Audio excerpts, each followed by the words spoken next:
we know we're gonna be somewhere, right? And we know we're gonna have just insides, just access just to people that's of stature, right? Yeah. But you gotta take advantage of it. yeah, most people gonna see like the professional side of those people, right? And like the broken down locker room person or the how they are off the camera and the lights and all that stuff. Yeah. That's what we hear. This is what we structure that thing, right? Yeah, I mean that's like the next, like I said, as you continue to grow, like with Jabari, for instance. Yeah.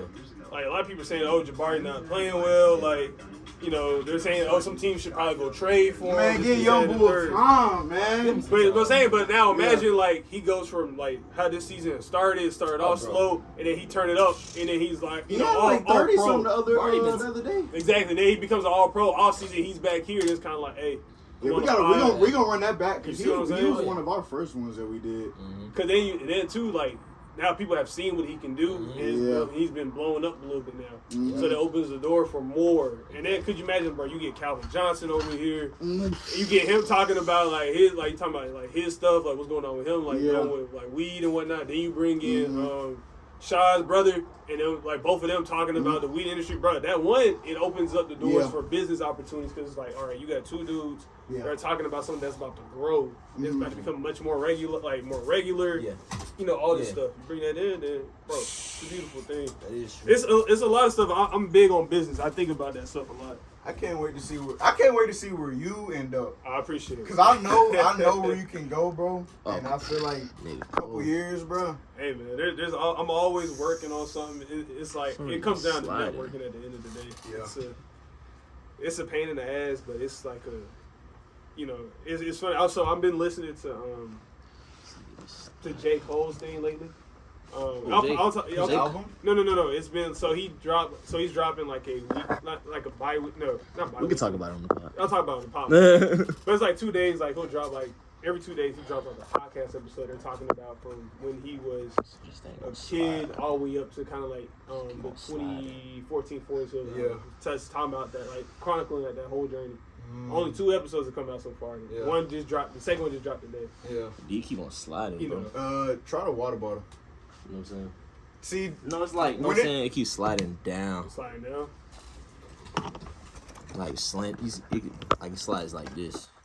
Put the water bottle on the other side of it and see if that help prop it. That makes sense. So like you put that bottle like on this side, that help keep it propped. You know what I'm saying? That way it's not continuing to lean. I don't know if that's it's like sliding this way though. Which way? Like this way. Oh, it's like sliding. Like it's coming like the phone's about to fall flat. Exactly. Oh, okay. So yeah, that's going to be better right there. It's probably perfect. All right. Perfect. How's it look? Perfect. And then there be times like this where me and Matt be like, bro, just think in a couple of years when we look back and be like, you remember when we was like doing this to get our episodes out? Dog, there's so many times I'm thinking to myself like, damn, bro. I can only imagine like times I haven't even met certain people. Like, you know, I'll talk about some of the people I've met over time. All right, we're good.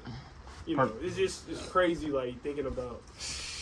You think about so much like where you want to be in the future and where you are right now, and it feels like, damn, it's gonna take forever. But we really do underestimate like what we can do within like a decade versus what we can do in a year. It's a crazy thing. For sure. Right, yes, sir. You ready to start? Let's do it, bro. Hey, man. Welcome back to the Juh Kickin It Podcast with your host, D-Lo and Matt Will, you know the drill. Special guest. I know we say special guest a lot, but this is family. Like, this is somebody we've been knowing since we was kids. Like, indeed. So we got we got Cole Neely in the building, man. Yes, sir. Former Division I athlete, man. Watch you can catch him. You can catch him on ESPN Plus, man, on Saturdays as a color analyst. Man, how we doing today, bro? Yes, sir. Man, I know my girl's not gonna watch this. I was telling Matt this before I got here. Why not? You know, but I was telling him it's not that she won't watch because she doesn't want to. It's because I know, like, and I told her the same thing. I get tired of hearing myself talk, especially when I go back and listen to stuff and I gotta clip it. I get tired of hearing it. But I know she's not gonna watch this though. So like, literally, I was at the jeweler today. Just put the money down for the ring. Like, hey man. Congrats! Hey, Episode 48, y'all heard it. Episode 48, y'all heard it. Crazy, bro. I'm super excited. Like, today's been just like a phenomenal day. Like, the ring looks beautiful. I saw the design. That's I was crazy. like, dog, like, I'm excited for it. Full Ring will be here in next month. Does it feel real yet? Well, I'll put it like this. Yeah. I've been dating this girl like for 7 years now. Oh, damn. So it's like you got to think about from freshman year, and I wasn't even looking to be in a relationship freshman year. It just happened. That's how that happened, though. It just happened. Like, I ain't gonna, like, I was looking full around freshman year. I'm not gonna lie. Like, that's what I was looking for. I'm an athlete, Division I college athlete. Bro, I know. All I want to do. Met her. Just a quick backstory about how we ended up dating. Had a theater class with her.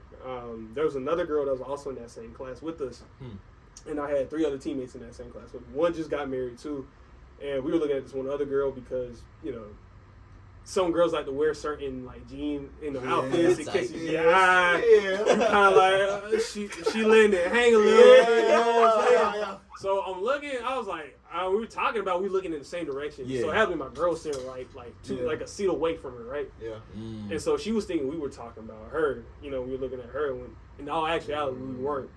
So fast forward a little bit. Have our first home game at Furman, and my mom. I value her opinion over a lot of things. And she spots her because she was also cheering at the same time too. I knew it, I just didn't pay attention to it. So she's cheering. My mom caught me after the game was over. She's like, who's the light-skinned cheerleader on the cheerleading team? Know best. And I was just like, oh yeah, I got a theater class with her. Said her name, blase. She said, oh, you should probably go talk to her. I'm like, Mom, I'm gonna go talk with her. Like, you ain't gotta worry about it. Yeah. So walked with her one day after class. We also lived in the same building, just like 2 different floors. That was supposed to happen. Yeah, so and then and this is where I was kind of cool about it, a little bit old school. She was like, hey, you want my Snapchat? I was like, nah, let me get your number. Got a number. I was coming back from New York. Well done. We had it. We had a game. It's coming back from New York, and my go-to is always like, let's go to the movies, like see a movie and whatnot. That's always my go-to. Yeah. She's like, yeah, I'm not really into like going to the movies and whatnot. I was like, it's gonna be difficult. So, but it's kind of like how like Chad Johnson said when he met I guess his ex-fiance now. Hopefully get her back. But like he said, you can take her to McDonald's and she don't trip. Took my girl to cookout, didn't trip, had a great conversation. Rest has been history. So smart. It's she's been amazing. She's been a great rock. Love her to death. Like I'm really excited for our next chapter. Whatever it looks like. But nah, man, looking forward to getting engaged soon. So stay tuned for that. Y'all stay tuned. It's gonna be fun, man. It's gonna be fun. Y'all heard on episode 48. So you kind of already popped it off for us. We start our podcast with MBS check-in. I don't know if you know what that is. Nah, go ahead and run it through. So MBS stands for mind, body, and soul, right? Okay. So it's like you basically every week we check in on how your mental doing, how your body doing physically. We know we be in the gym, bro. And how your soul feeling. Yeah. So I love it. Do you want to start off first, or you want to? We got to let Cole start it off. Perfect. You gotta let Cole start it off. So I just talk about how my mind's feeling. How's your mental? Oh man, mental. You can keep as brief as. I'll keep it short. Mental, man. I'm feeling great. I feel like things are going well. It's weird. Like in adulthood, it can easily feel like things aren't going well, and we kind of get distracted by seeing maybe somebody else's success, or we're frustrated we're not where we want to be in the current moment. But at the same time, man, God has a plan for everything. It's just a matter of you got to run your race, run your marathon. And this is my marathon. No matter what it looks like at the moment, I just got to trust, God's plan for me. So mentally, man, I'm doing great. And that also speaks to spiritually, too. I'm going to skip the B part at the moment. But spiritually, man, like, ever since, like, coming back home from college, like, been growing that relationship with God. Like, I'm not where I want to be just yet. But I know, like, I know where I'm headed. You know what I'm saying? Like, I know where I'm headed. My faith's gone crazy. Like, it's gone a lot better. Like, it's ridiculous. Body-wise, we see each other. Yeah, we do this. We shoot this. They ain't got physical. Hey, talking to each other crazy. I do a lot of this. Hey, Cole's on my ass today, boy. I ain't gonna lie. I love it. I love it. You need that though. No, you do. You do. Because you gotta be able to have somebody that's gonna push you. You know what I'm saying? You gotta have that. Yeah. So I mean, hey, look, everything's going well.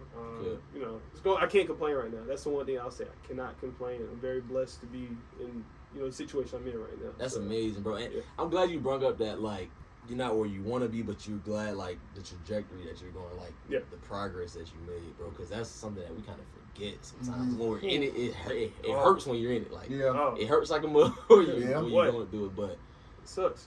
How y'all boys doing? Yeah, I'm gonna turn to y'all. Shoot, starting with the mental side of things, I'm gonna be completely honest, man. Today was low key tough. Like once I got to work, it was just a lot low key going on. Mm-hmm. But them be the times where you just gotta be like, God, I need strength right now. Yeah. So on the mental side of things, I would say earlier I was kind of battling a little bit. But I would say right now I'm good, man. I'm with the guys right now, man. We shooting the pod. I do really genuinely get peace when I do get the pod. For sure. We get to shoot the pod, whether we shoot on a Wednesday or Thursday. It's like it kind of like caps off my week. Into a weekend. For sure. So mental side of things, I'm doing well. Work's been good. Body wise, I ain't gonna lie, y'all. Hey, them hat squats got to you today?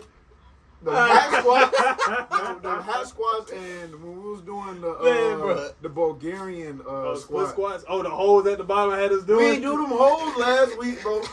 We ain't do that last week, dog. Bro, it's the last week of the split, man. We had to turn it up just one more time. We had to turn it up. And then we got pools tomorrow, too. Bro, I love arms. I ain't gonna never complain. See, I'm not a big pool guy. I'm not a big pool guy. I got it. This split been crazy, though. Yeah. My bad. But, I ain't gonna lie, y'all. Cole was on my ass. I needed it though, cause we was doing a certain thing, and I was doing a weight that was kind of like it was heavy, but like I ain't gonna pop it, but I was a Division I athlete, like I'm strong now. Hey, and I was like, Cole was like, stop BSing, bro. Like, you can do more, bro. I was like, stop, bro. Like let's tighten up, lift the weight, shut up, lift the weight, let's go. So, but my body's feeling good, man.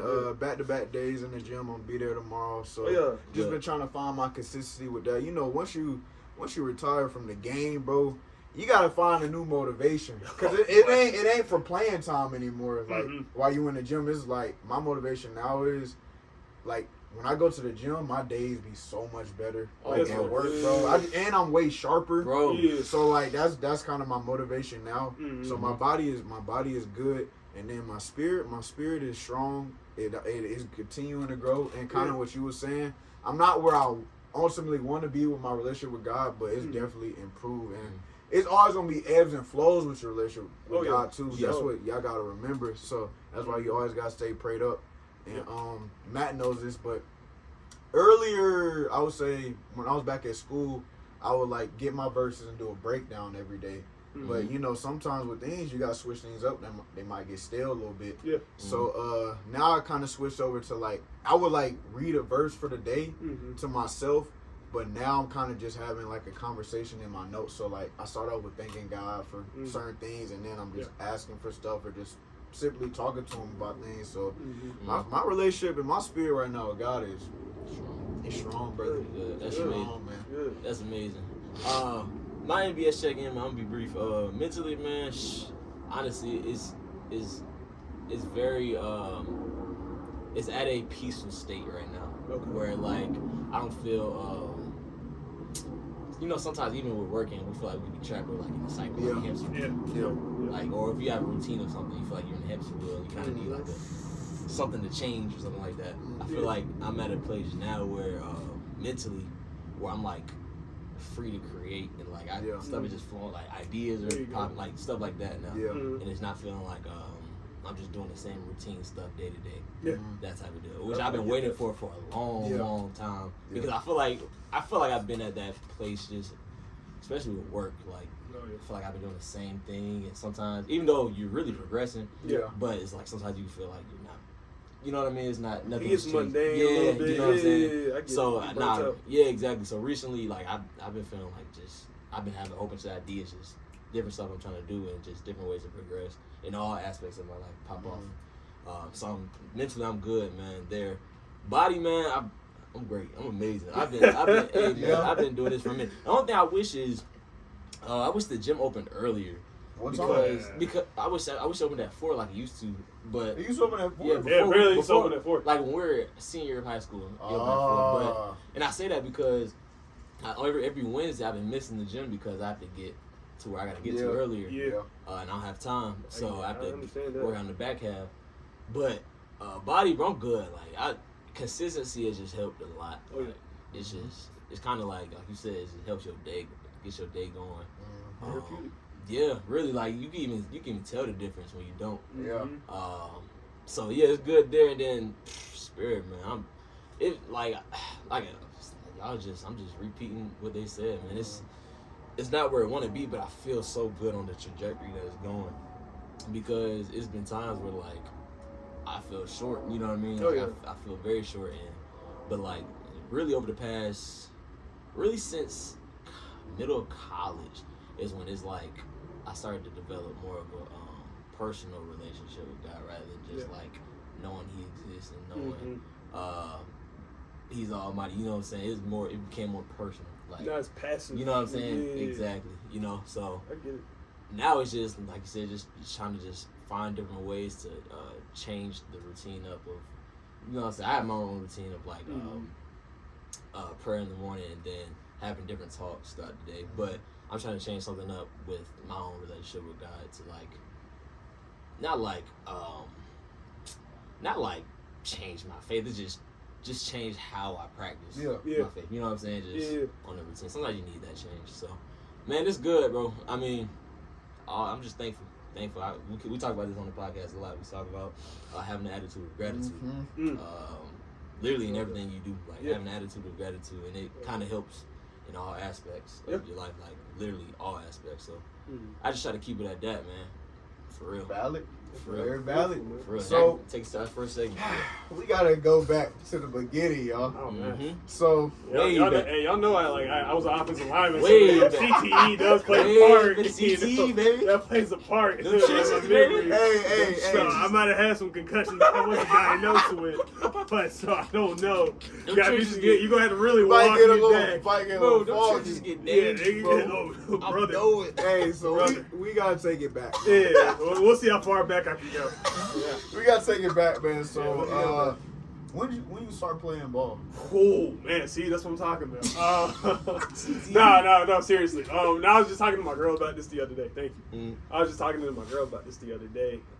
Because she sent me a clip of some kids getting tackled by like parents. Oklahoma jail, TikTok type stuff. So she was like, yeah, well, when did you, we're not having our kid play like football at 5 years old. I said, oh, okay, that's fair respect. I started playing when I was like 10 years old. I was toward the end of 4th grade, going into 5th grade. That was my first time playing football. And it actually started with, you guys know Shamar, his older brother played football. So, so, Dominic and I are super close. I always saw Dominic as like the big brother I never had. So, watching him play, and then going to a game. He also played football with some of my friends that were the same age, as me. So seeing them play and everything, and then Alana Gale's dad. You guys know. You guys know her. So ran into Coach Gales. He saw me and saw how big I was as a elementary school kid. He was like, yeah, you need to play football. Right. Little did I know, like, what that particular moment of me going to a football game would transcend to me being able to go to college and, that paying for my, tuition, all this stuff, for I being a Division I athlete, all that stuff happening. Little did I know that was going to start because I decided, I was like, yeah, I just want to go see what they're doing, what it looks like. Because I was playing basketball. What? Yeah, I was a basketball dude. It was over? You wasn't no hooper. I promise you, bro. Wait. So a lot of people don't know that. A lot of people don't know that. See, A lot of people don't know that. I feel like I'm No. I gotta hear the age because I hoop too, and I ain't a hooper. That's fair. So I don't consider myself a hooper. Okay, I stopped at a certain point. But you did play. Yeah, I did play. I'm a hooper. Okay, my Yeah, bad. you're a hooper. You played high school ball. You're a hooper. Okay, I'm not a hooper. Okay, my bad. At first though, I was a basketball guy. Okay. Because I was a much bigger kid. Like, right. at that point, as y'all can see, my feet are huge. Yeah. So like the doctor's like, oh, he'll be like 6'6", 6'8". I'm not close to that height. Like I'm not close there. So basketball was a sport originally that I was playing. Like that's what I was doing. And that's what I thought I was going to play for the remainder of younger years going up to whatever. And I was also playing a little bit of t-ball, but I hated playing baseball, or t-ball, whatever, in that moment because I hated being in a crouch stance the whole time because I was a catcher. So I hated, I hated being in that position the whole time. So watching, them, play football and whatnot, and I was thinking, I'll probably be like a tight end, or I'll be like a receiver. I'll be like, I'll play the same position they'll play. I didn't know any better. Like, I'm this chubby, like, 4th grade kid thinking, like, I'm going to play DB. And they're like, I can run and do all that, too. They know a lick about football. Yeah. And Alana Gales' dad, Coach Gales, he was like, you're gonna be an offensive lineman. I'm like, I don't know what that is. And he was like, you're gonna be our center. And I was like, okay, cool. Never learned how to snap the ball. Like, not used to like the contact portion of it. Like, physical fitness sucked for me. I'll never forget. And my mom always makes jokes about this too. We were doing like post like practice conditioning. So for kids, like during that time, it was push-ups. Yeah. So I sucked at doing push-ups. Like, that was not something I wanted to do. I used to tell my mom, I was like, hey, like, when we get close to the push-up times, like, just say I got to go home, like, do some homework. I don't want no part of it. Wanted no part of it. And, and I always give credit to, my mom for forcing me to stay there. And my dad, too, saying, like, if you're going to do something, like, do it. You know what I'm saying? Like, give it all you got. Don't be mediocre. And that's always stuck in my head ever since I was a kid. He always said it as I was getting older, even when I was in high school. Like, if you're going to do something, don't be mediocre about it. Like, do it because you really want to do it, and, like, do it with all you got. So, she made me stay there. Same thing with my dad, Coach Gales. He made me do it. And, that built something that you guys kind of see, every morning too, is how bad I really want to work out, and how much I love it. That's where really all of that started, when I didn't want to do the simplest of things. So that's how that got to that point. But I know we strayed away completely from, how I got into playing football. But but that 10 years old was when I started. So when would you say, right? So let's kind of fast track a little bit to high school, or even a little bit before. When did you know, like, I think I can go play college ball with this? Ooh, I think when I was in school, I think it probably hit me freshman to sophomore year that I could probably go play college football.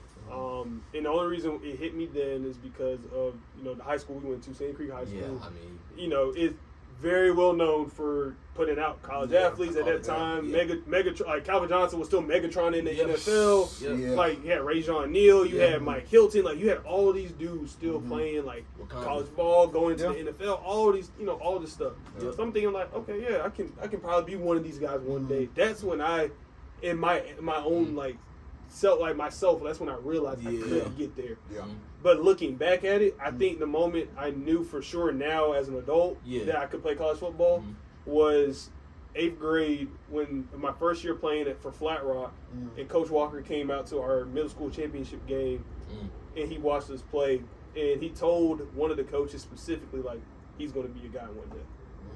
That's what knowing that story now that I graduated. Put that battery in your pack. Knowing that, now about that whole story, changed. Like, that's how I knew. Like, all right, back then, someone else saw that in me, and I didn't know it just yet, but they saw it. So that's when really I knew I was going to actually be able to play college ball.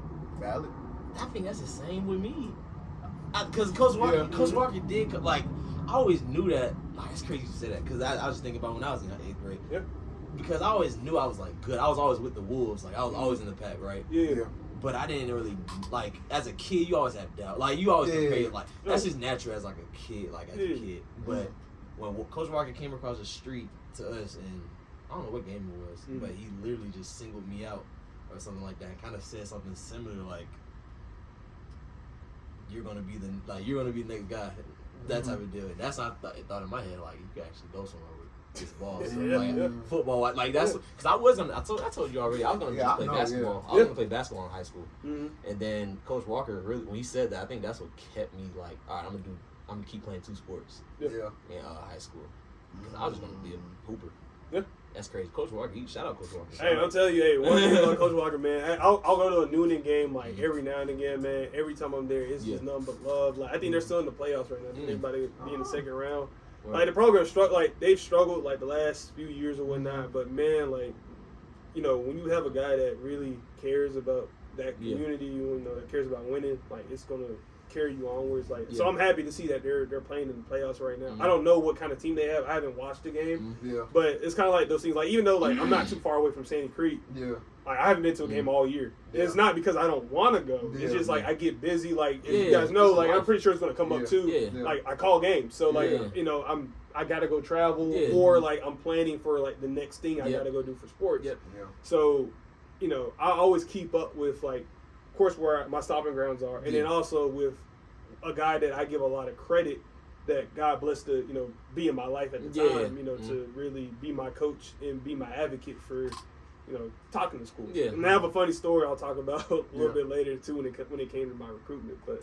But yeah, so that was probably the time I knew though, right about personally like myself in that moment, freshman, sophomore year, but looking back at it, 8th grade, Dope. that's when I knew. Think about what we all saying. It's like once I kind of once I finished my last year at PC, Mm-hmm.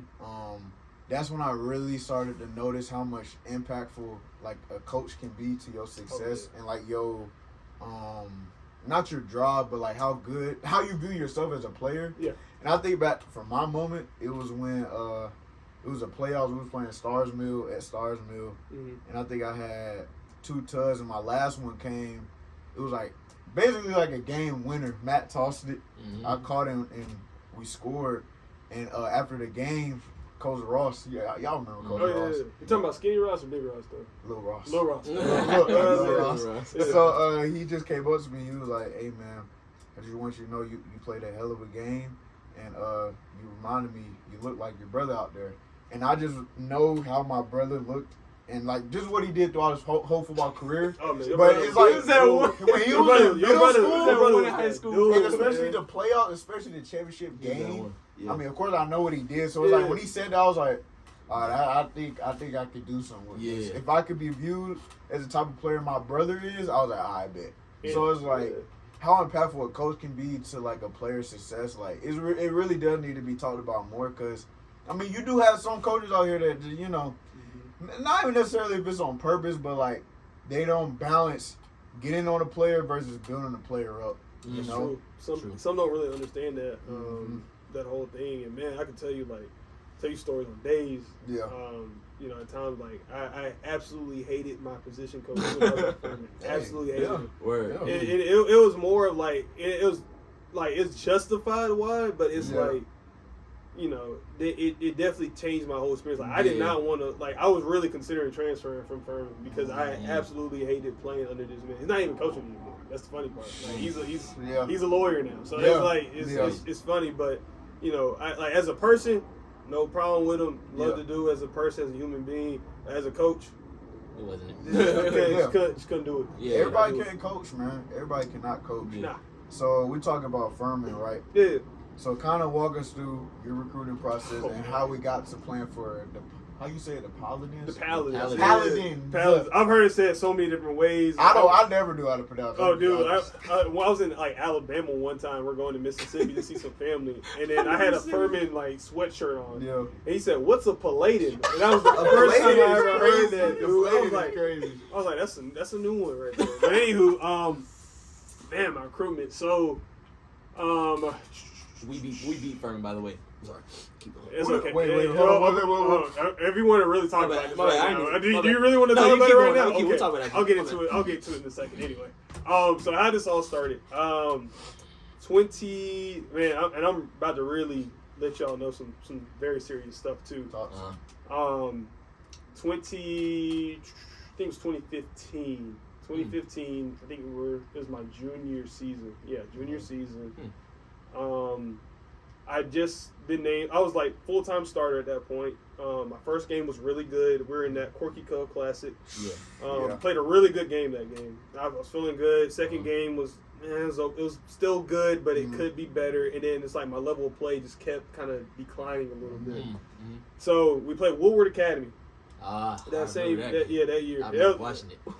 I'll never forget that game. It was the first game my dad's ever missed at the same time too. My dad's never missed any of my like high school football games. Yeah. Okay. He had a work function, which I understand. Like, it's no big deal. Like, I wasn't upset about that. It was the first game my dad's ever missed.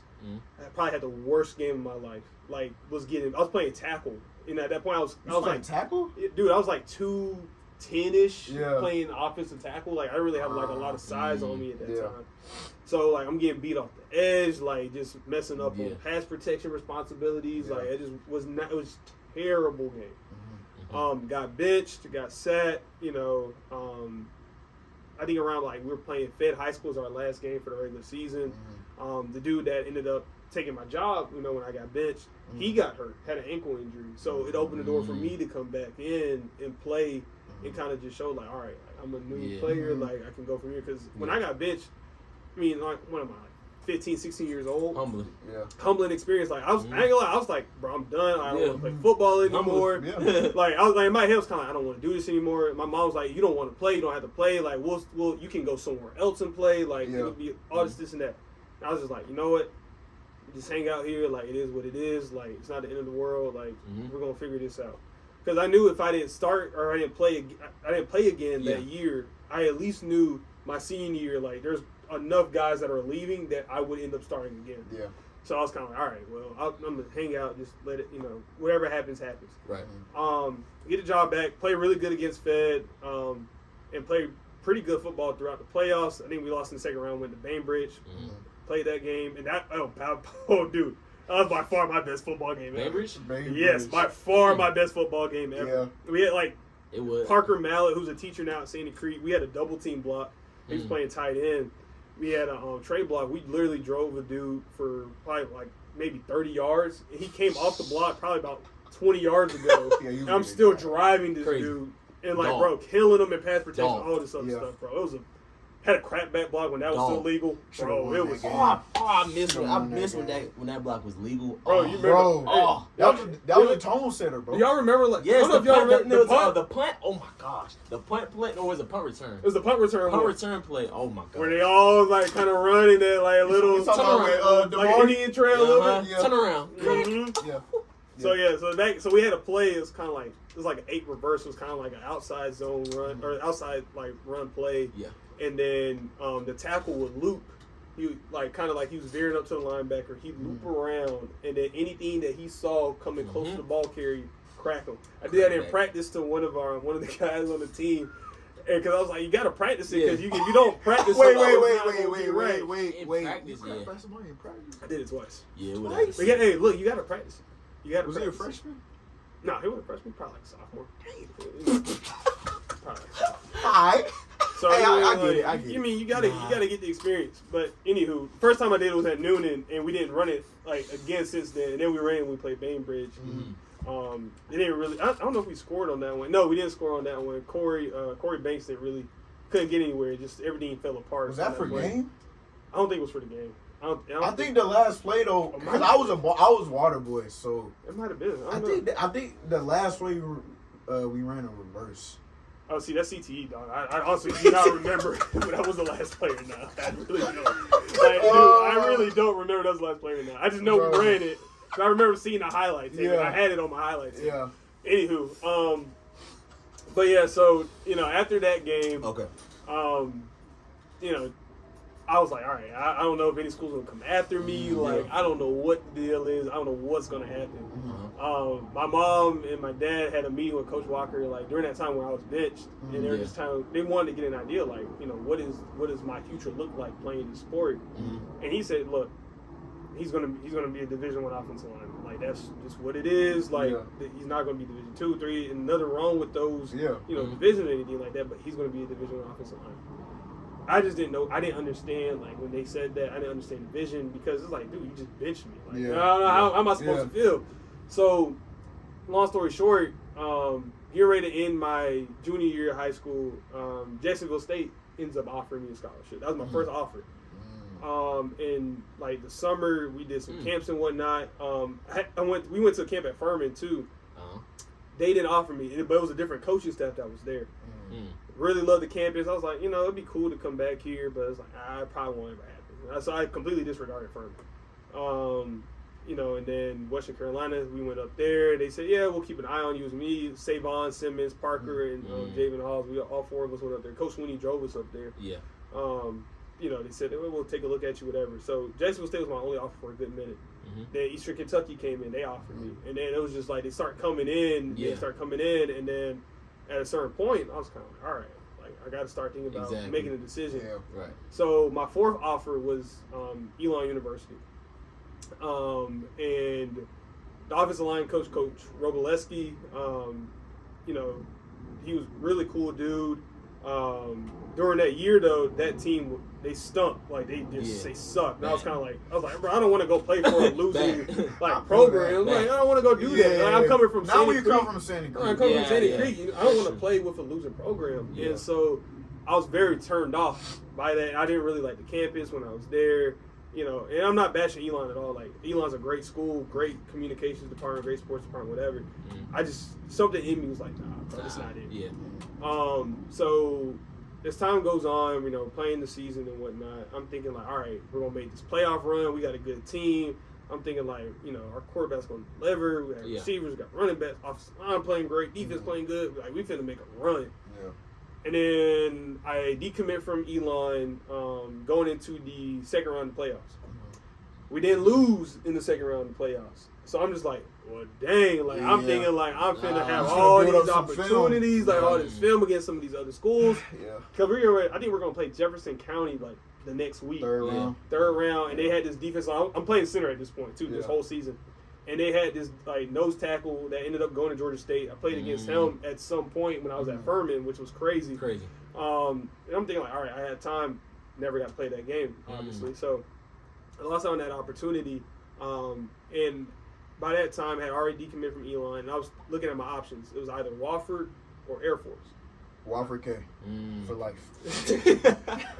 So those were the 2 schools I was looking at. Don't tell I'm pretty sure I might remember, but I did have an offer from Army too at the same time. The only reason why I did not consider Army is because I didn't really want to go there, and also the DB's coach, I don't think he's there anymore. I can't think of his name. He kind of turned me off a little bit the way he was trying to recruit me because I took a visit to Air Force, took an unofficial visit to Air Force. Really, dude was cold. All get out up there too.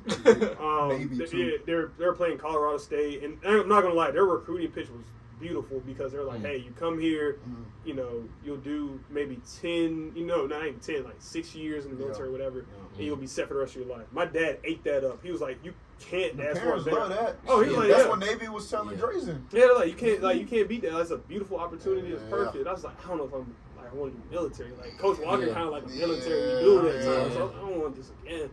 So I was, considering them, and I was considering Wofford because Wofford came at me strong. Like they brought the head coach, the offensive coordinator, the O-line coach, recruiting guy, the guy in the like that was in charge of recruiting in the area. They brought like a whole entourage out there, like to come see me in high school. It was making you a priority for sure. Oh yeah, I was like, dang, like I'm about to go here. Like the way they coming after me. So around about Christmas time, the head coach that's at Furman now, Coach Hendricks, he was at Air Force, so that was the main reason I was considering going to Air Force. Because I really like Coach Hendricks, and I was like, why not? Like go play under him, and this is the reason why I didn't really like Army anymore.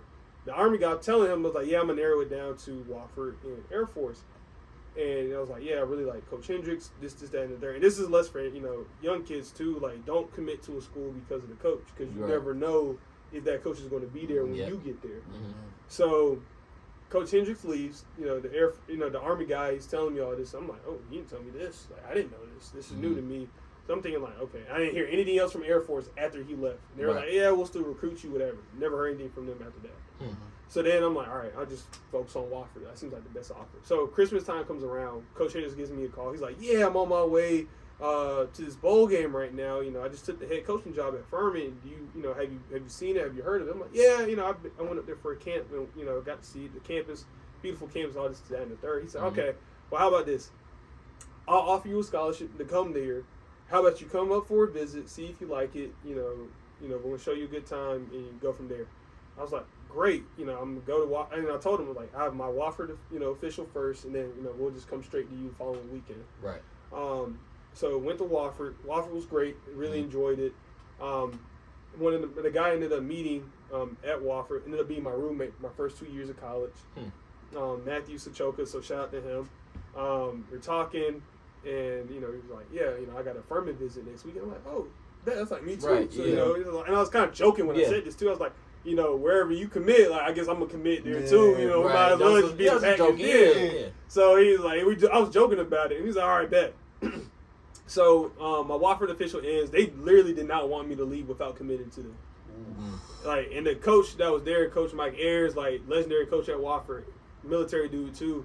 He's kind of like, you gotta commit here, like commit here. I was just saying, I was like, Coach, respectfully, I can't commit just yet. I want to at least see Furman, make sure I'm making the right choice. Right.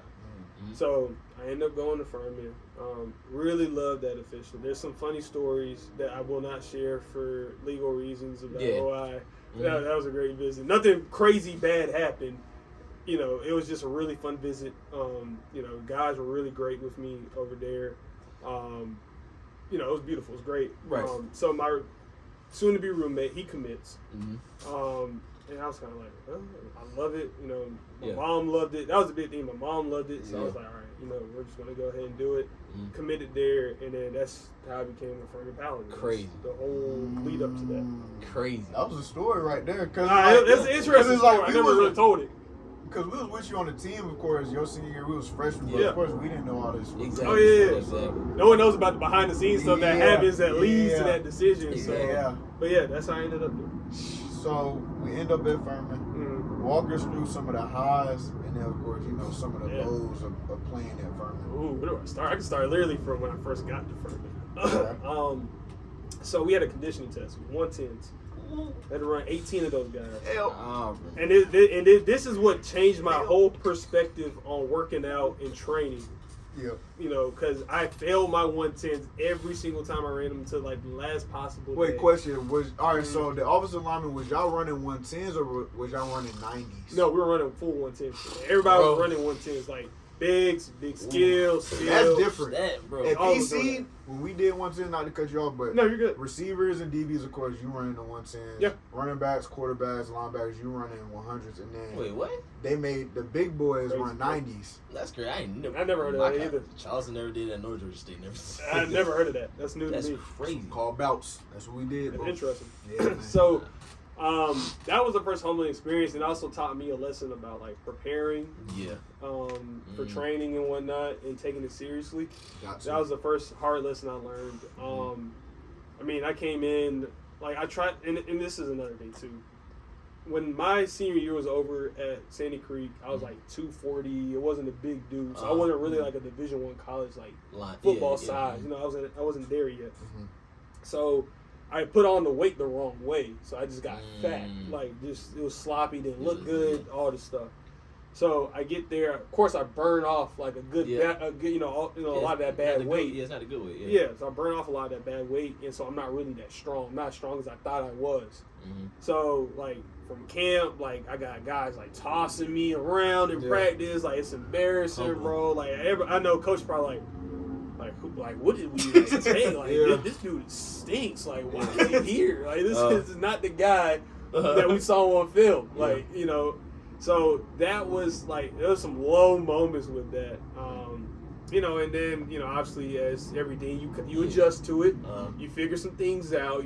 There's going to be an older guy that takes you under his wing, and for me, it was a senior center, Matthew Schmidt, really great guy, down to earth dude. Like, man, I can tell you one story about Schmidt, just not to get too far off topic. I'll never forget. So we were in the playoffs my freshman year in the summer. Not in the summer, in the fall. And, they let everybody kind of go home for Thanksgiving. If you were close or whatever, they let you, go home. If your parents came, whatever. My parents weren't able to come. Right. They had to work. So I had nowhere to go for Thanksgiving. And after practice was over with, I was talking to Schmidt, and Schmidt was like, what are you doing for Thanksgiving? I'm like, I'm not really doing anything. Like, I don't have any plans. Right.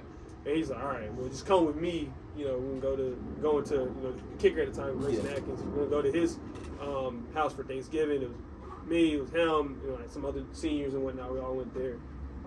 Had a really, dope conversation with him in the car on the way there. the nicest dude I've ever talked to. Just really down to earth. Like I really do give a lot of credit to Schmidt. A lot of people make jokes like, "Oh, that's like your dad," all this other stuff. Right. But it's kind of like he really looked out for me at times, like where he didn't have to. Like he really made an effort, and I'm forever grateful for that. So, he was a great dude. But after that year, it's kind of weird how things happen. After that year, I was really the second string center because the other second string center was older than me. He tore his ACL, so he was out. So that's when I really got to play my freshman year when they were like, all right, we got to lead. Let's pull some guys back. So I burned my red shirt my freshman year. Sophomore year comes around. They moved one of the guards who started as a redshirt freshman. They moved him to center. Still a second string center at the time.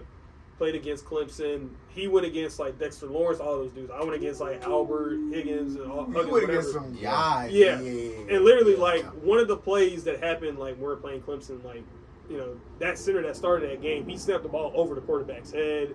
He's running like our quarterback's running for his life. Yeah. Craziest thing ever. So fast forward a little bit, we get into conference play. I get my first start against East Tennessee State University. East Tennessee, okay. Had some really fun moments, some great game, great game against them. We ended up losing that game. We had a lead, lost the lead. Yeah. Fast forward a little bit to the end of the year, we win a share of the conference championship. I literally have my ring still at home. I need to get it resized because now my fingers are too small. Ring club. Yeah, it's Ring fun. club. It's a fun club to be in. I don't really like the way you go it. My bad, bro. That sounded kind of petty, dude. My bad, bro. My Messed bad. up, My bad, dog. That's just on my. All right. I'll talk to you then. So we win the conference. We win the share of the conference that year. We don't make the playoffs. I think a lot of the seniors were cool about that. They didn't really want to. So then junior year comes around, right? And we bring in a true freshman at center. I think he was a 3-star athlete. Wasn't really like he was a little bit like me coming in. Like he wasn't big, right? Yeah. Super talented, kid, like really, really good football player. Like I love the kid to death. Like I know in the moments, like the things that were happening between myself, my position coach, and what's going on with him. Like I know he probably felt like I did not like him, and that was never the case. Love the dude to death. He's a great dude. It's just the way like how coaches can be manipulative a little bit at times, and they kind of pitch you against your own teammates. Yeah. So it's kind of like that's where I can see where he's probably like, oh, this guy hates me. That's like it's never the case. Yeah. But being told in our exit meetings after my sophomore season, after we just won a conference championship, that hey, we're gonna have this kid that's coming in January as a early enrollee. He's going to challenge you for your starting job. He's never played a down of college football. He doesn't know what it's like. He's going to challenge you for your job. Dude, I never felt like so disrespected, like a slap in the face. I'm just like I didn't think it was all that bad at all. Like I'm like going through my head, I'm going back through my grades. I'm like, I never had like a failing grade like in a game. Like I always was 70, 80% or or higher. Like I've had some really good games when my first year started. Like and I knew my leash was short when my junior year came around, and so that affected me. Like when we played Georgia State, that was it was a bad game for me. That was probably my worst game that I've ever played at Furman was Georgia State. Bounced back against Virginia Tech. I think I graded out like a 95%. Played really good that game. Sir. Yes, sir. But at the same time, though, they felt like we're going to yank you. So they yanked me. I got benched for that game. And I started the following week, and I started all the way up to our bye week. At that same time, our last game, going into the bye week, I fractured my wrist. So I'm already down the wrist, like, I'm just not healthy. Yeah. So they go ahead, it kind of gives them that excuse to like, all right, we're going to start him. Yeah. And we'll put you in every now and again, and then we'll start you, whatever, how that goes. So by the end of the year's over with, going to the senior year. So I'm doing really good. I'm a lot stronger. I'm doing a lot of great things, and then of course COVID happens. Yep. So you're at home, you're doing everything you can to stay in shape and whatnot. And I go back, everybody's bigger, everybody's ready to go. Once they canceled the season for the fall, I had already checked out. Because at that time I was kind of like, all right, I play football to play it in the fall. I'm losing now my whole senior year of college because you know, everybody said, you know, we got to play in the spring. Let's play in the spring. We win the conference championship. This, and that, and the third. Mm-hmm. Our starting quarterback that we had my junior year, he transferred out, went to Georgia State. Shout out Darren Granger. Oh, he was That boy he tough. come from That Furman. boy tough. That was I my didn't know he went quarterback. to. Yeah, So Furman low key QB like. Central. Yeah, low key. In a way. If you want to talk about Tyler Huff too, then in a way. That's what I'm saying. When I played at Georgia State, he's always been cool. I didn't know he came from Furman. Came from Furman, That's yeah. crazy. And That's crazy. I don't know if you noticed too, but Darren, like when he first came to Furman, that was probably his second year playing quarterback when he was a freshman at Furman. Crazy. He was a wide receiver all that time until his senior year of high school. Crazy. I think he broke his ankle or something like that, and then he ended up playing quarterback. And then, you know, rest is history for Darren. Crazy. Definitely history. So, yeah, going back to this, but so senior year comes around, playing in the spring. They all gave us a vote if we wanted to play in the spring or the fall. Okay. I know I wasn't the only one to say that I do not want to play in the spring. Mm-hmm.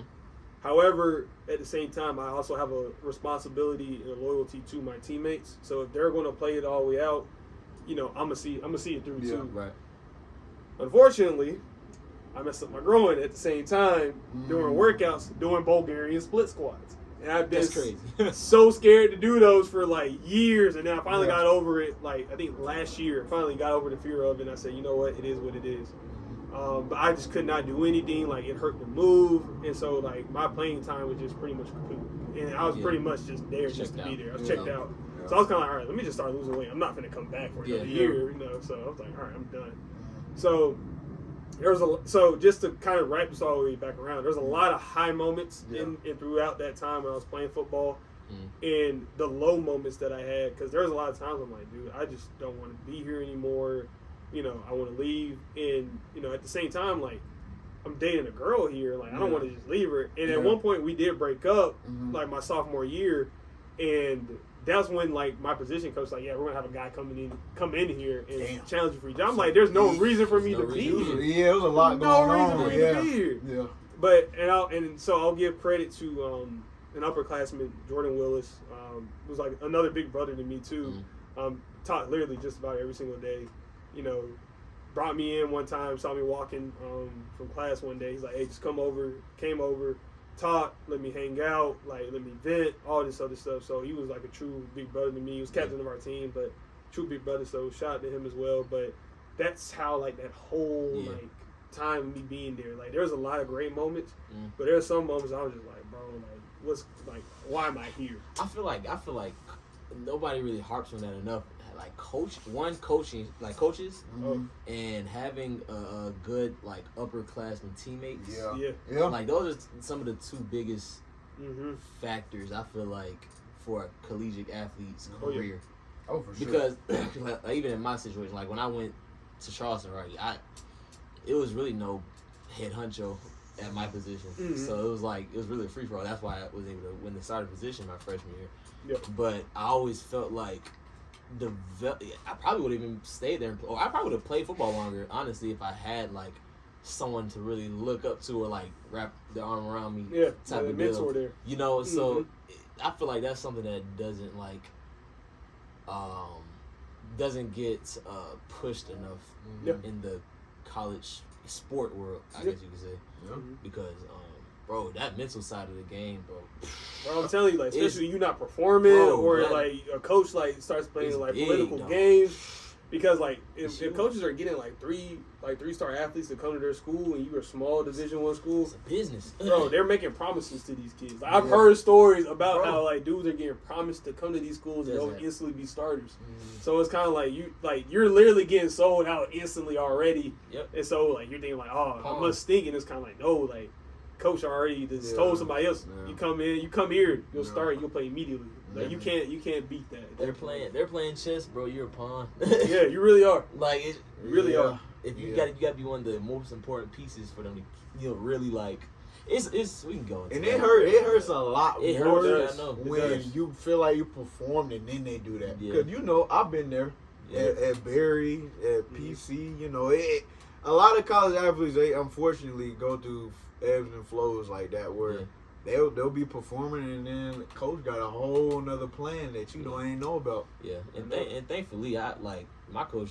I will say like at least my coach, like I loved my coaches at Charleston. Yeah. Bro, my coaches at Charleston were like the best, honestly.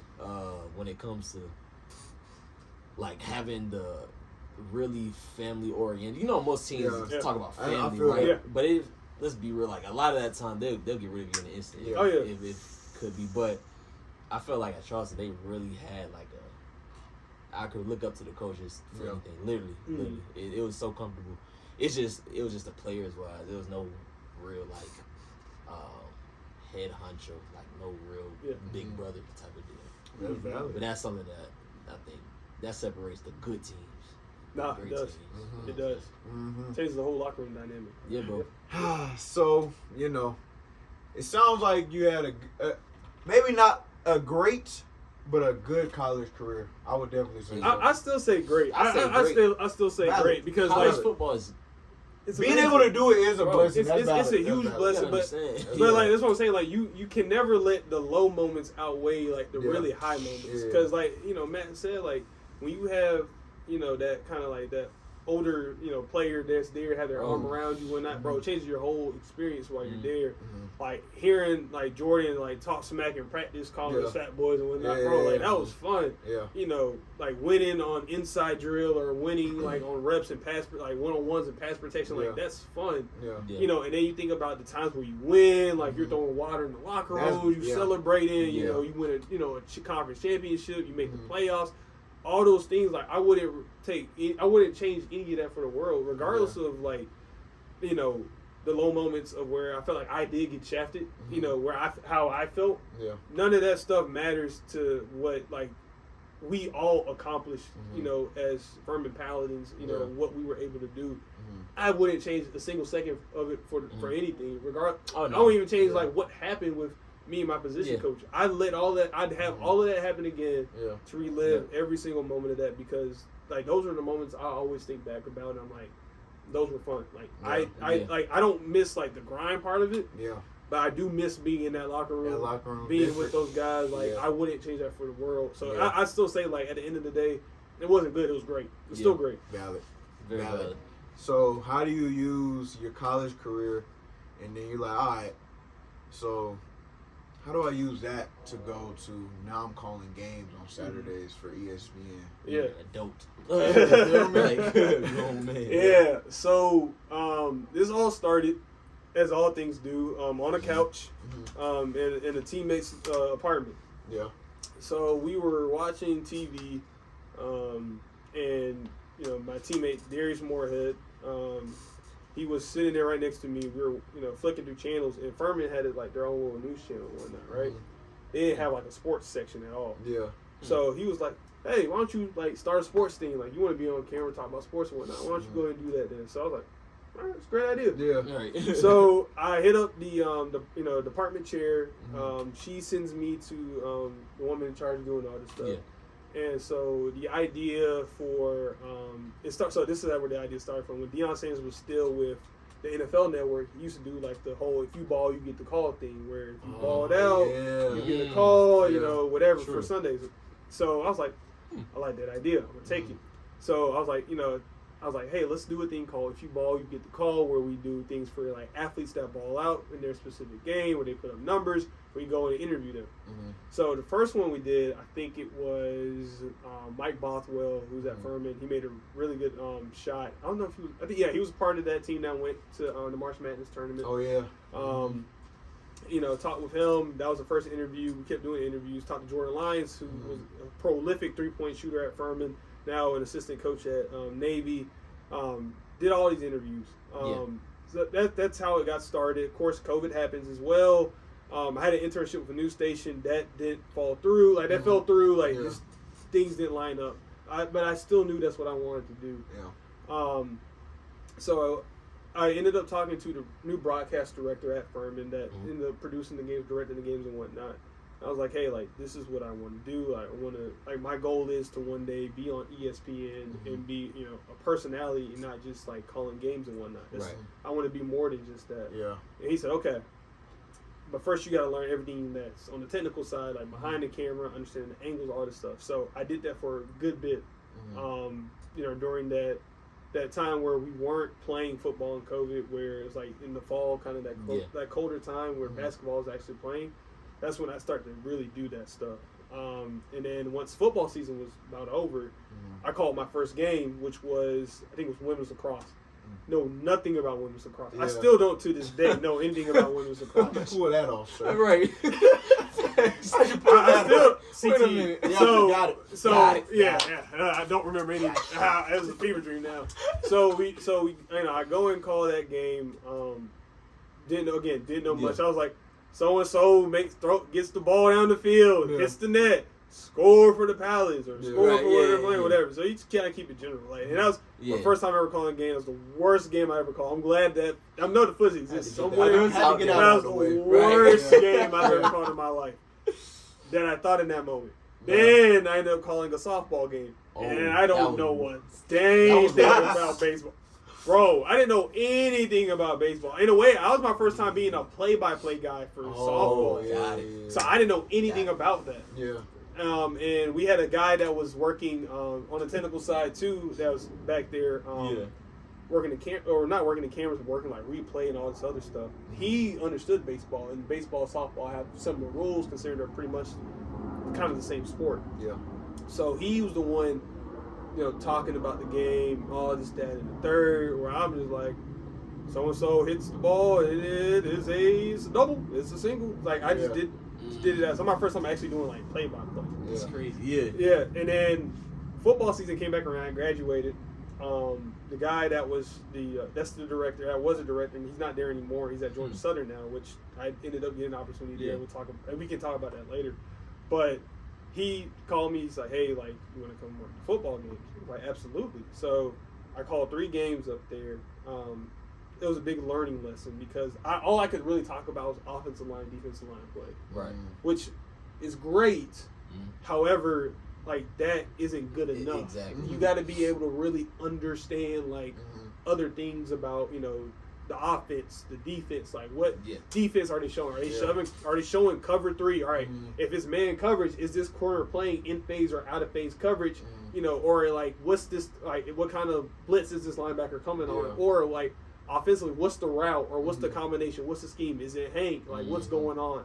So I had to learn all of those things because as a player, I was so passive about hearing them. It didn't matter to me in that moment. I'm concerned about doing my assignment. Yeah. So I literally invested time, like, and even money, like, to go back and learn all of these things because I knew I wanted to be really good at it. So that's how I ended up getting started with broadcasting games, which trickled from my first year being at Furman. My second year being at Georgia Southern, which was a fun year. I learned a lot. I grew a lot that year. Had some really fun moments. I called like a top 25 upset. James Madison came down to Georgia Southern. That's hard. That was a fun game. I made a joke on air. I think that's probably the reason why I'm never allowed back there. So, I'll tell them, not welcome back there. They ran me out of there. They said, you get a season, that's it, buddy. You're not coming back. Been back to Furman these last 2 seasons, but yeah, that's pretty much how all that happened. It's dope. Yeah. I didn't know you was at Georgia Southern. Yeah, man, that was fun, man. That was fun. That was fun, man. Shout out to Danny Wall. Shout out to EG. Shout out to Byron, man. And shout out to that whole, that whole staff that was working the games with us, man. The crew. They were fun. Shout out to Trishelle. Like, those are some really, really fun people to work with. Yeah. It's just the alumni did not feel the same way. Got it. They did not feel the same way about me, though. Bro, do you remember? I think you was probably still a senior in college, and I was a freshman. I had to do some assignment where I had to basically. I think about that. When I had to call you, bro. Yeah. So freshman year, right? Back when I still wanted to do the sports broadcasting thing, it was an assignment we had to do where we called somebody that was like in the field we wanted to be in, and basically just like get advice, and then like we had to write a paper about it or something like that.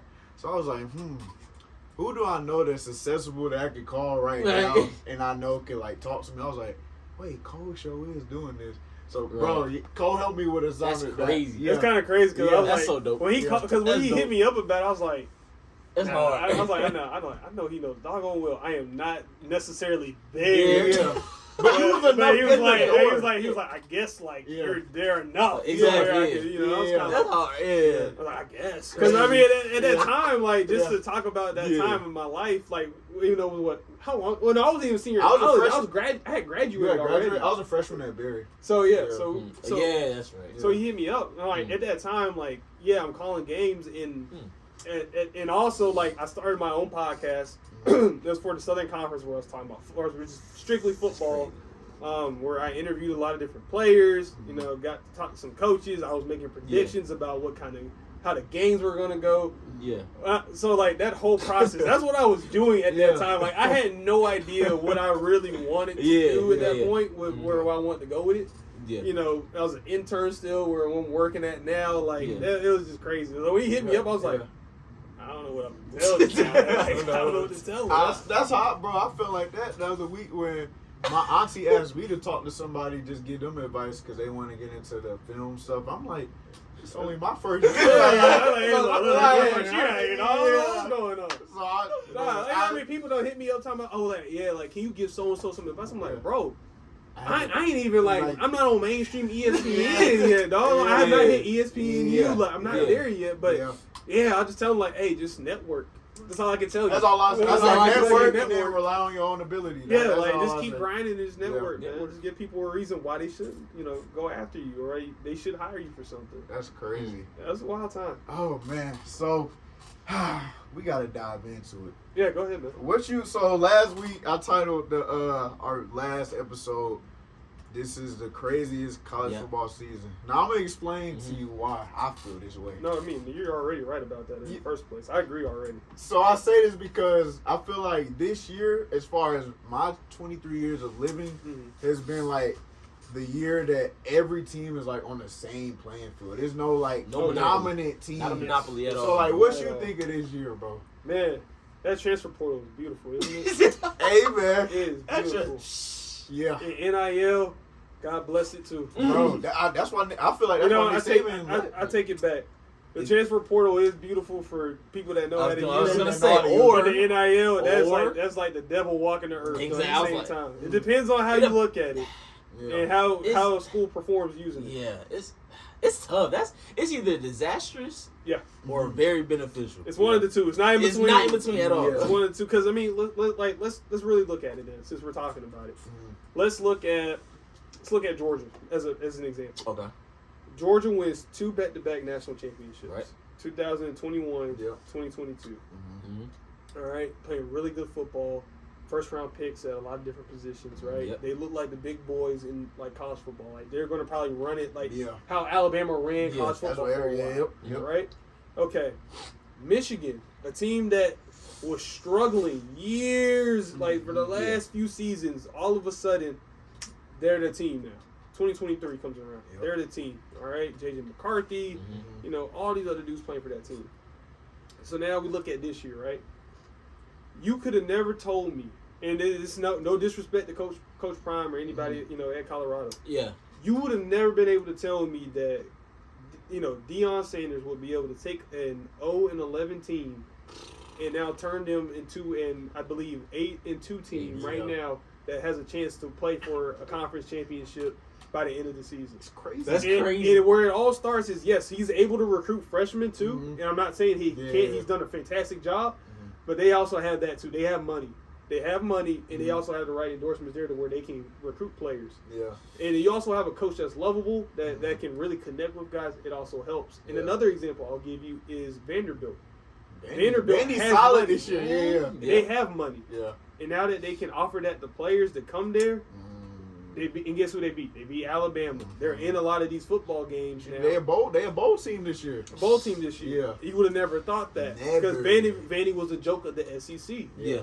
And now you look at, Alabama's a 2-loss team. Georgia is a 2-loss team. Ole Miss, I believe, is a 2-loss team. Yeah. You have all these 2-loss teams in the SEC, and it's not because there's a huge drop off in talent for specific teams or not. No. It's because there's money to be offered to these guys who either A, came from a background where they're not used to seeing that kind of money. So when you get it, it's kind of like, oh yeah, I'm gonna do whatever I can to get this money. Yeah.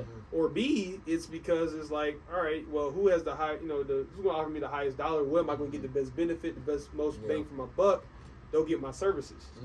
And then when you also have the rule where, like, let's say if I were still playing college football, and I'll put it like this: I was a senior in high school, and I didn't have any like Power 4, Power 5 offers. Yeah. Let's say my best offer was Boise State. I go to Boise State for 2 or 3 years. People start hearing about my name. They're like, "Oh, Cole Neely, yeah, he's top offensive lineman. He's going to be a huge draft pick. He just honestly needs to go somewhere else to where he can play on a level where, it makes more sense to where teams should be like, oh yeah, he can play with the best of them." Yeah. All right, cool. Ole Miss comes calling.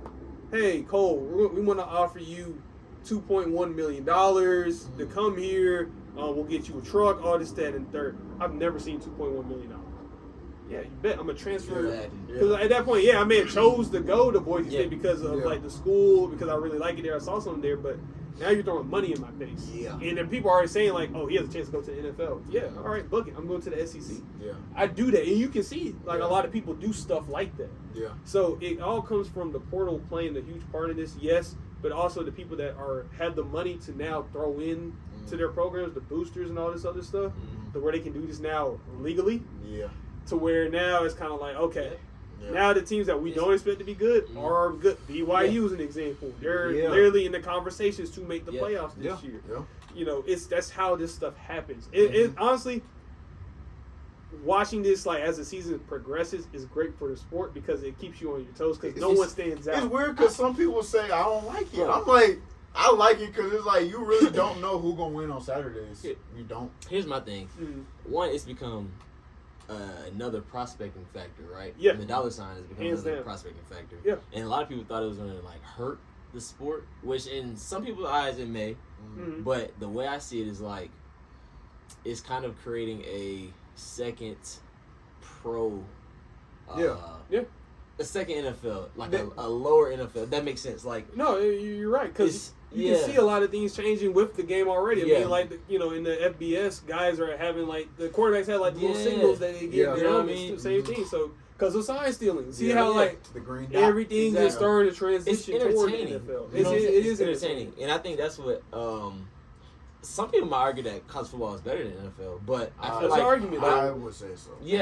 But I feel like when it comes to the entertainment side of it, I think that's where college football kind of wins a lot of the fan base now because of that. And I feel like with the new 12-team playoff, it kind of gives like an NFL feel. You know what I'm saying? It's not just, you got the 4 teams and it just be that. Yeah. Now you got an all-out brawl with 12 teams, and it's like you get one game, and realistically, once the playoffs start, we don't know like. Yeah, you got 1 through 12, but you don't know who's gonna win these games, bro. But that's the reason why I'm hoping like they never change the format going forward. So. Yeah, I hope they keep it at 12 because if you expand it to 24, some teams are gonna feel like, all right, I can take a breather, like you're not on your toes at all times because it's kind of like, all right, my strength of schedule, we're like a top 5 strength of schedule, like playing against all these top ranked teams, like we lose 1 or 2, like the committee's gonna be like, all right, well they're playing against number 3, number 5, or number 10 team in the country. If they lose, okay, we get it. They win a game, even better. But you keep it at 12, it's kind of like, all right, you have to be on your toes because that's true.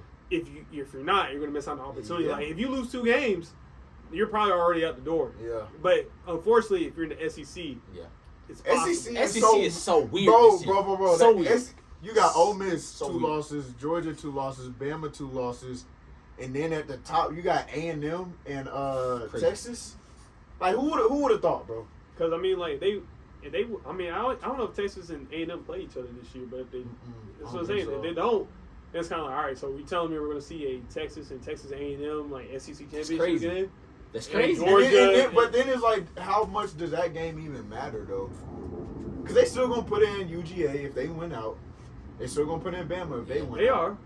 I mean, but at the same time, and it also plays into the committee's part of like, all right, what brings the most entertainment value? That's what I'm saying. You know what I'm saying? Like, what brings us entertainment? Yeah. So it's like, we're going to expand it. All right, so let's say Boise State wins out. They win their conference championship. all right, we have Ashton Genty, who's supposed to be like this Heisman. He's a Heisman caliber running back, probably the best running back prospect currently. That's going to go to the NFL. So they have to make it, right? Yep. Okay, Colorado, they're 8-2. They have a chance to make it to their conference championship. Coach Prime, you have 2 guys on that team that can be probably top 5 picks. They gotta find a way for them to be in there as well. Yeah. And then same thing with Miami. Oh, Cam Ward, he's like leading a team, like he has to find a way. And then you got your Alabamas, your Georgias, they're gonna find ways to put the most entertaining teams in these college playoffs. It may not make sense to us, and it won't make sense to anybody because it doesn't make sense how a 2 or 3 loss team finds a way to be in there, or a team that's playing a weak schedule to make it in there. But it drives the narrative and it drives money. That's what it all comes down to. Like, how can we make more money? So if they're thinking on the entertainment tip, right? Does the Army get in the playoffs? So I think Army. I don't even think they're ranked top.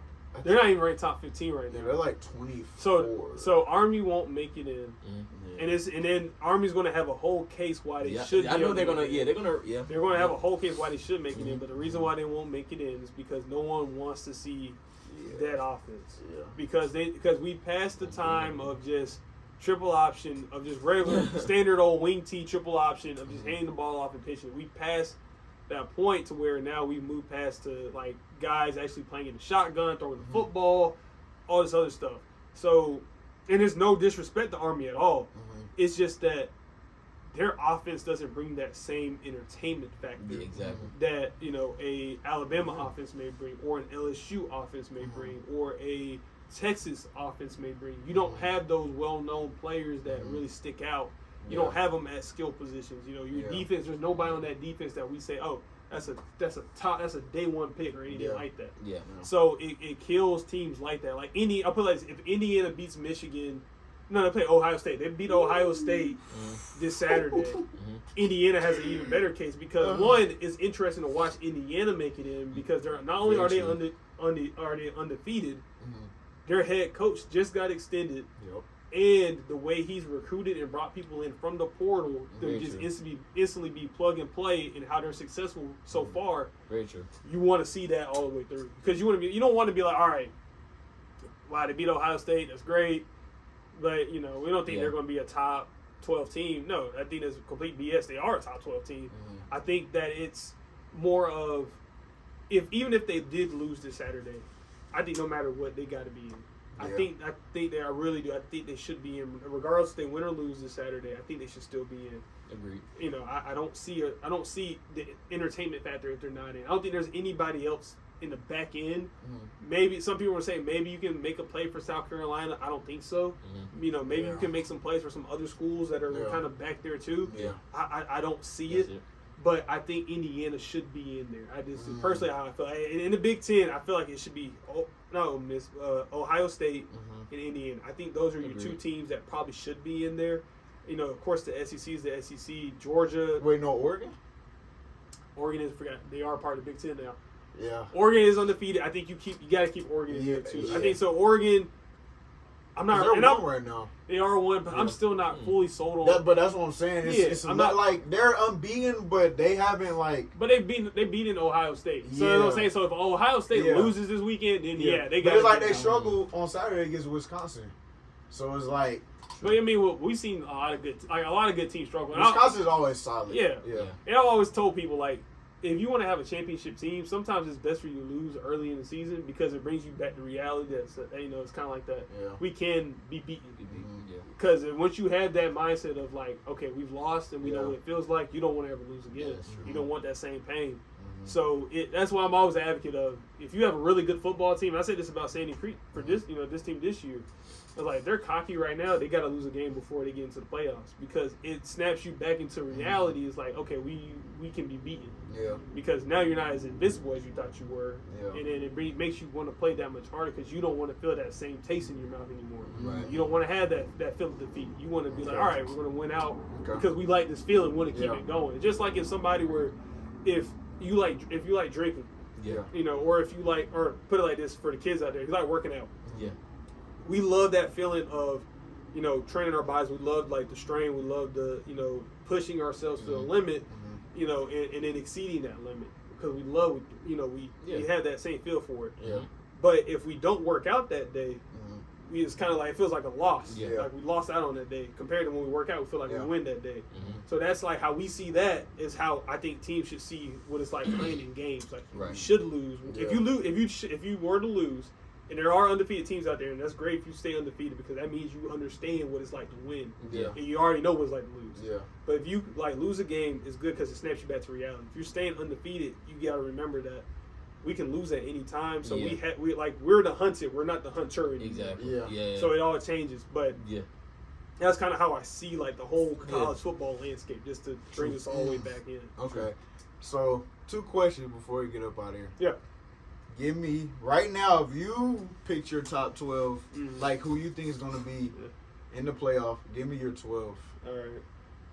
It don't even got to be in order. Oh yeah, I'm not gonna put it in order. I'm trying. Yeah. This is where CTE's already starting to kick in. I'm like, damn, can I name 12 teams? All right. I'll keep tab. All right, here we go. All right, so first one, say Oregon. Okay. All right. Also, I'm gonna go for conference champions right now. So I'm gonna say Oregon. In the SEC. Give it. I don't know what the rest of because Texas. we don't even know who's gonna be in that game. Is this the order? No, not the order. Oh, I'm just naming. Cool. I don't know what the rest of Texas schedule looks like. Yeah. So I'm gonna say Texas. I think they've been playing good enough ball. I think, but when they run against like an Alabama or they play against another UGA team, I think that's where we run into a different conversation.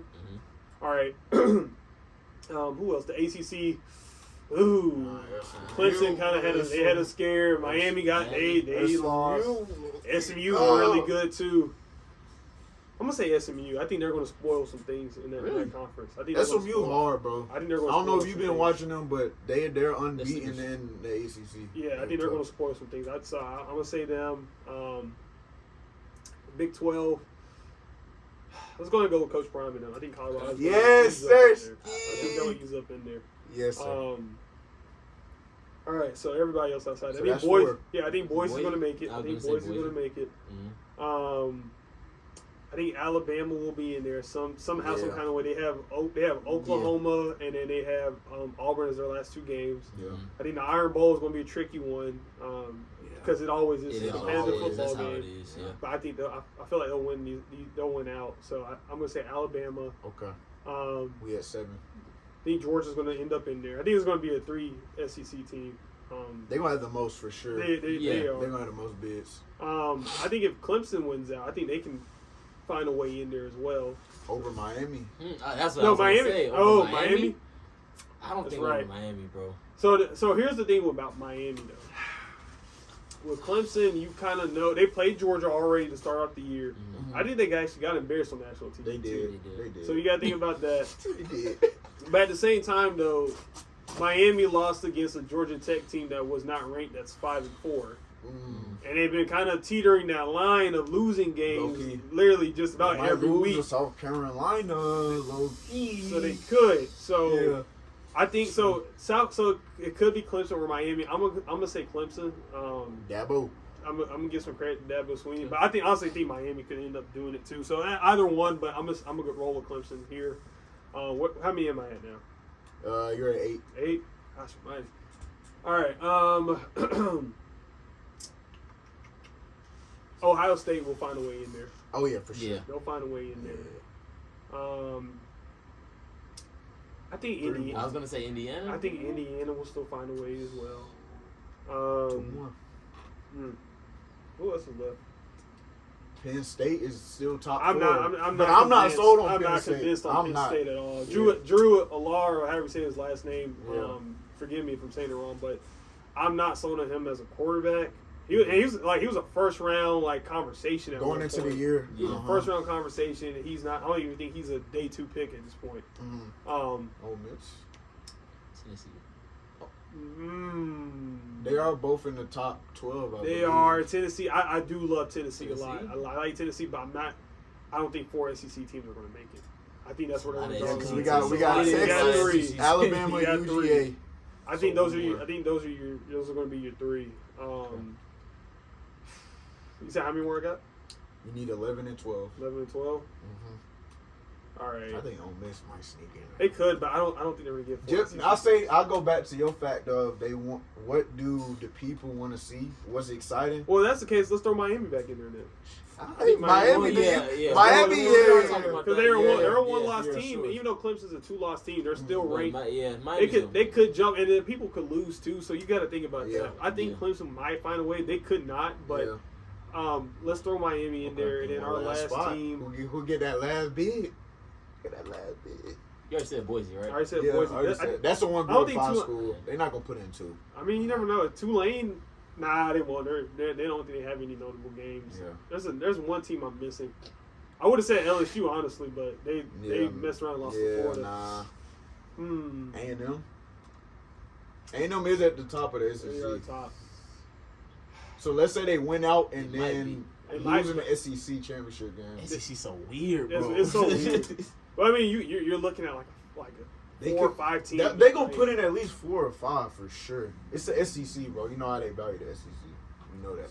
Let's go ahead and put A&M in there. A&M. We round it out. Okay. I don't think A&M will make it, but let's throw them in there to round it out. I wish I would have looked at the graphic beforehand. I've seen it I don't know how many times. Yeah. I don't think Ole Miss is going to make it. They could. They very well could. I just don't. I don't feel it. Yeah. I don't think Tennessee. I think Tennessee's a really good football team. I think they'll make it next year. It just depends on what they replace. On those guys that are graduating or going to the NFL, it's whatever they replace. I think they can make it next year. I think they'll probably win the SEC next year. To be honest with you, I think that they're in prime position to do it. I have a lot of theories. I think Kirby Smart probably leave. He might end up as the Jets head coach at some point. Whoa. I think honestly, and the reason why I'm saying that is because I think a lot of these coaches, and you've seen this with Georgia State. You know, with their old head coach, he left to go coach at South Carolina. He was already there as a position coach. I think he's like tight ends coach now. So it's you don't want to have to deal with all of this NIL. Like, all right, I'm recruiting the guy. All right, he's going to come here only if we offer him $4 million and this, to that, and the third. That's the reason why Nick Saban. I personally Nick Saban left because he didn't want to deal with all that stuff. I don't think Kirby really wants to deal with that stuff either. I think he will for a certain amount of time, but I think over time it starts to drain on you. You get tired of hearing it. Now, that's not to say they don't have like a GM that's in charge of all this stuff where he doesn't have to worry about it, but I think that becomes a thing you don't want. Dynamic. You don't have to worry about it. Versus if you're already in the NFL like Coach Harbaugh with the Chargers, it's already a thing. You don't have to worry about who gets their money. Like that's the GM. That's all. That's all their responsibility. You just make sure you win, coach and win.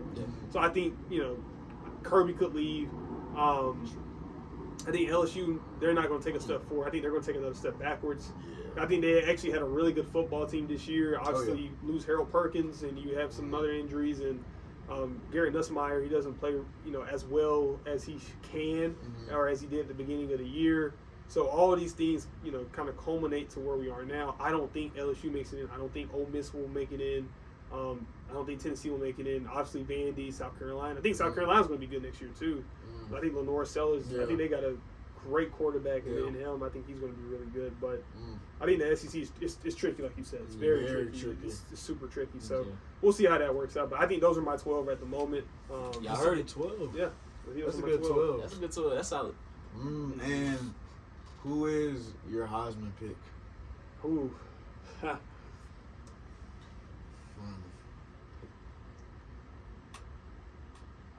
It's hard not to say Travis Hunter. I feel like it's really either one or two because if we looking at the QBs, they say. But you don't want it to be a quarterback award. Yeah, I'm saying though, if you had to throw a QB in there for the top 3, because I don't even think Cam Cam Ward, if any quarterback were to win a Heisman this year, it's Cam Ward. Not Dylan Gabriel. I wouldn't put I'm not sold on Dylan. Yeah. I think Shador's played great football. I don't know why he's not more in the conversation.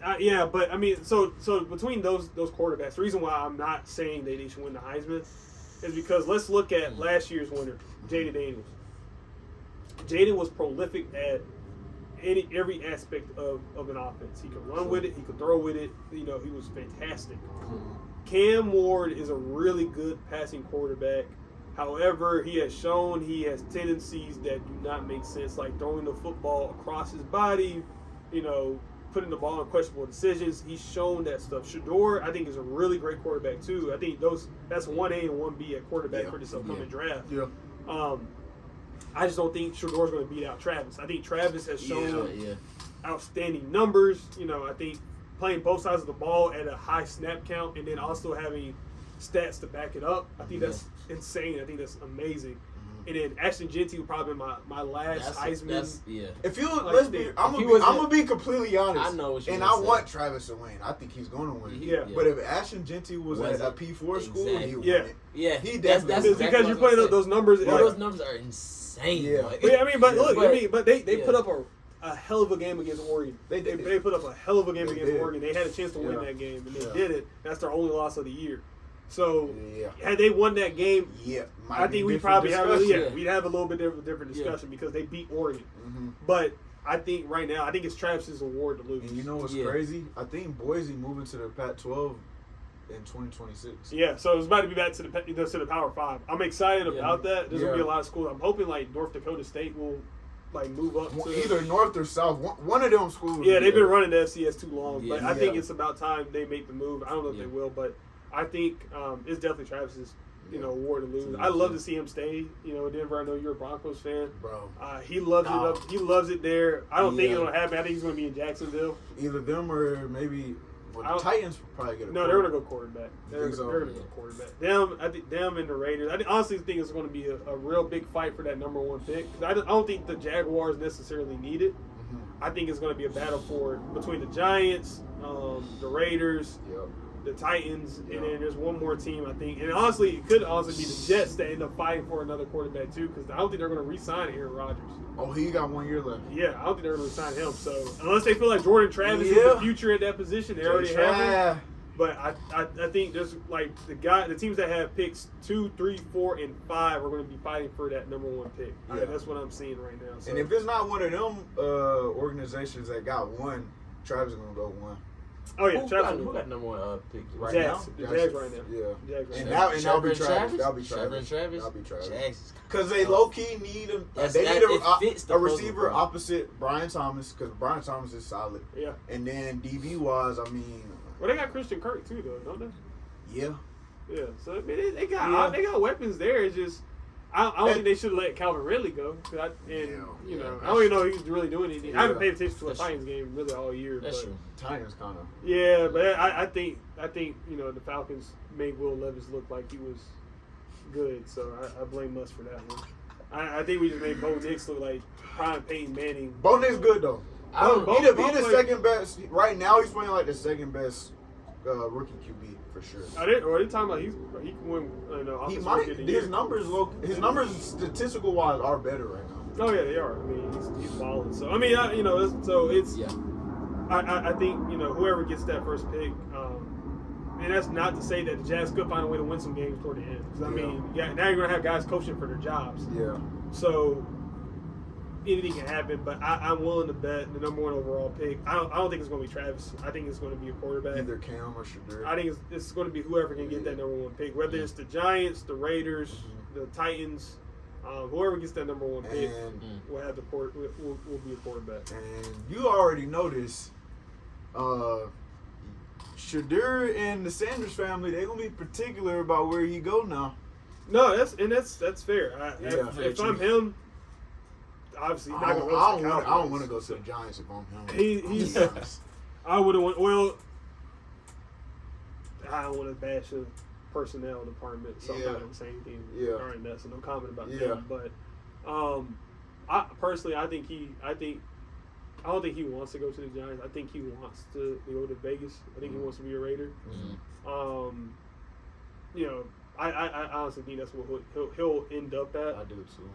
However, he could be a Titan. I mean, I think it's Cam Ward is going to be in one of those two places, or Shador's going to be in one of two. Oh, I forgot. The Browns are also going to probably want to get a quarterback, too. You got to also think about that. I think they're going to want to go draft a quarterback, too. And that's when you're going to see some of those other quarterbacks sneak into the first round. It's like how they did last year. Ewers. Yeah.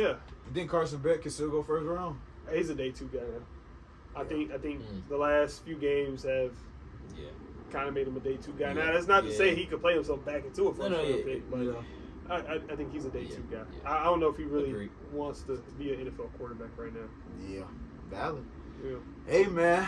Man. That was episode 48 with Cole and Neely, man. That was a good episode. It was a lot of talking, guys. I'm not used to being in the seat to do it. We had to get you on here, bro. You know we had to get you on here. One piece of advice you would give for somebody that's trying to make it in your lane. This feels like the Kai Cenat thing that he's been doing on his streams. Shout out to Kai.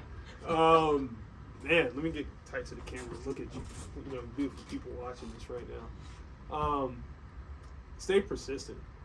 It's very easy to feel like you're not getting to where you want to go.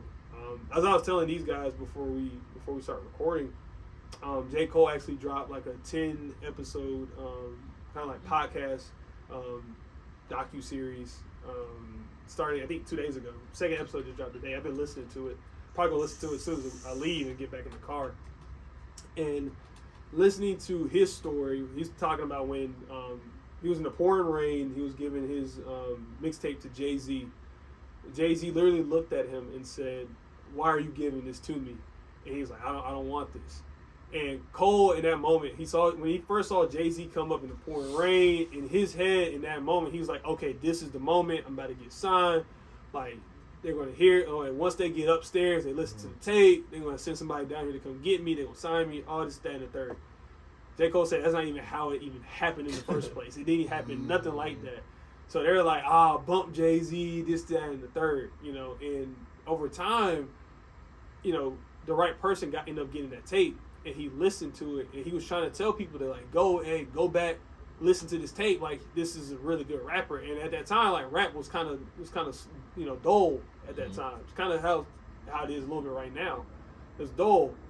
So he finally got that call, and they're like, yeah, we love the tape, all this, that, and the third. And they were trying to figure out what song could help like really push them out there. And it was I think it was Lights Please that ended up being the song. So with all that to be said, it's like, it's very easy to envision the moment when it happens. I'm guilty of it too. Like, there's times where I feel like I network so well with somebody, with somebody with an NFL team, with an NFL reporter, like Steve Weiss, for instance, shout out to him. When you feel like you network with all these people and, you feel like, okay, this is the moment where I finally get put on, and that's not necessarily the case. It's just somebody that's going to be able to put the bug in somebody else's ear that's in those rooms. That's kind of like, all right, well, who can we find that's going to be like a really good sports talent for us? Who can be that content guy? Who can give fans, a fun perspective? Who can give us a different perspective? And somebody's like, oh, I've been telling you about Cole Neely. Like, have you not seen this tape? Like, he's called games. He shows he knows the game of football. He's an analyst for ESPN. Like, he's done like a whole big nasty things where he gives credit to the offensive line, so he knows he can do these things. He's interviewed players and coaches. Like, he's done all of these things. Like, you need to watch this tape and really like look at it. And it might not be that point. I don't know when that point's going to happen. Yeah. And, it could be like next month. It could be in 3 months. It could be like in the middle of next year. It could be like it could be in 2027 or 2026. I don't know. It's just staying present in the moment and not giving up on what you feel like is your dream. Whatever your dream is, if it's to be in sports, if it's to make music, if it's to whatever it is, stay the course, because you have that dream, you have that desire for a reason. God put that in you. Trust that God gave you that for a reason, and don't stop. Because the worst thing you can do is let the enemy, the devil, whoever you want to call it, the ops, take that dream away from you and let it kill it. Don't let it die. You have it for a reason. God's put that in your heart. Live out that dream no matter what it takes. There's going to be some sacrifices that happen. There's going to be some tough moments. There's going to be some days where you're like, I don't want to do this anymore. I'm burnt out. I don't think it's going to happen. There's going to be moments like that. I've had those moments. stay the course. If you need to cry, it's okay. Stay the course. If you stay the course, it'll all work out at some point. It may not happen when you want it to happen, but it can still happen. You just gotta keep pushing forward, one step at a time. Be where your feet are. Be grateful for every step in the journey. You know, I get ready to tell these guys, like, even though they see what I'm doing, I look at it, I'm like, man, I ain't doing enough. You know, that's just me. Like, I'm always thinking, like, I'm not doing enough because I'm not there yet. And that doesn't mean I won't ever get there. Yeah. It just means that my race is my race right now. Because for all I know, these two, they could blow up, like, tomorrow. They could blow up, like, any day. And I'd be happy for them. And I would seem like, all right, bet, I got to go that much harder then. Yeah. Because it's motivation that I know it's possible. And once you see it's possible, full speed ahead. So the biggest thing is don't give up. Because you never know how close you are to striking diamonds. Because all the coal that's under pressure will turn into a diamond at some point. Always remember that. Yep. You can easily turn into a diamond. So keep pushing. Don't stop. You never know. Yes, sir. There y'all had it, man. Episode 48. Cole, we appreciate you, brother. Oh, man. This was fun, man. Can't wait for this pool day tomorrow, man. Yes, sir. Big back day. Hey, Big man. Bad Thursday. Appreciate you coming on, man. Man, this was great. Make sure y'all follow his IG. Yep. Tune into all his things. We're going to put all that in the description below, man. Love. And y'all know how we do it, man. This is Juh Kickin It Podcast. And we out. You dig? Yes, sir. That was hard, man. That was great, guys. That was great, bro. That was great. Let's get this thumbnail, and then we good to go. Oh, yeah. That was great. Right there. You want to hold the football, what's the title? What's the title? Yeah. I was, bro, while we was recording, I was like, maybe it's how the transfer portal opened up Pandora's box for college football. Maybe something along those lines. Something along the lines of that. Yeah. I got it. Something like that, bro. With Cole Neely. Yeah. All right. 3, 2, 1. Bet. Yes, sir, ski. Oh, man. This is great, guys. Yes, sir, ski. Thanks for having me.